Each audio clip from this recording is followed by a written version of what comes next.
Nous sommes de retour sur le plateau de TV Finance pour cette édition du 6 décembre 2023. Merci beaucoup pour votre fidélité. Merci beaucoup si vous nous rejoignez à l'instant. Juste avant de retrouver Mathieu Driol en duplex pour ses Market Movers, on va faire un détour par la Bourse de Paris pour bien comprendre l'environnement dans lequel évoluent les actions. Et bien le CAC 40, comme attendu, a ouvert dans le vert, plus 0,15% à 7398 points. Il se dirige lentement mais sûrement vers son plus haut historique. Toujours est-il que le marché actions, les indices actions sont soutenus par la baisse du marché obligataire. Juste pour faire un point rapide, le 10 ans français perd un peu moins d'un point de base et le 10 ans allemand perd également quasiment un peu moins d'un point de base également. Mais donc toujours est-il que le mouvement reste baissier. Voilà, dans cet environnement, quelles sont les valeurs qu'il faut avoir ou non en son portefeuille? Et bien pour répondre à cette délicate question, je suis avec l'extraordinaire Mathieu Driol. Bonjour Mathieu. Bonjour Louis-Antoine. Comment allez-vous Mathieu?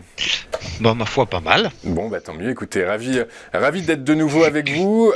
Mathieu, on va commencer vos Market Movers avec le titre de Michelin. Michelin qui voit ses ventes baisser, son cours, mais alors qui voit ses ventes baisser, mais pour autant, le cours est à deux doigts d'atteindre son plus haut historique. Est-ce que cette dichotomie peut continuer de perdurer selon vous?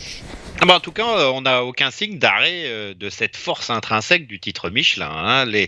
Les cours, en fait, depuis la fin du mois d'octobre et la définition d'un support majeur à 26,54 ont enchaîné une succession de séances plutôt haussières. Les impulsions sont très nettes, les phases de consolidation sont relativement limitées, que ce soit en amplitude ou en temps. Et la dernière, en fait, au-dessus du support à 29,21 a même été ascendante. Alors une consolidation ascendante, qu'est-ce que c'est? Théoriquement, une consolidation, on est censé retracer, consolider, revenir un petit peu, corriger un mouvement aussi impulsif. Ici, les acheteurs, en fait, ont même pas laissé le temps de cette consolidation de produire ses effets.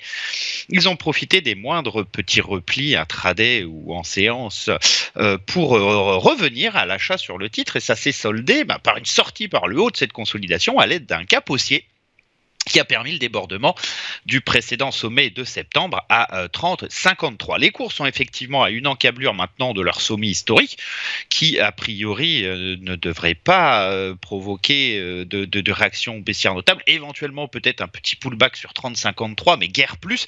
En tout cas, la tendance, elle est bel et bien haussière. Les cours sont sortis par le haut d'une large zone de consolidation à plat avec un gap. Tous les signaux sont au vert pour Michelin. Le titre devrait poursuivre sa route vers la résistance de Fibonacci à 33,63. On est sur une lecture en fait d'accélération haussière.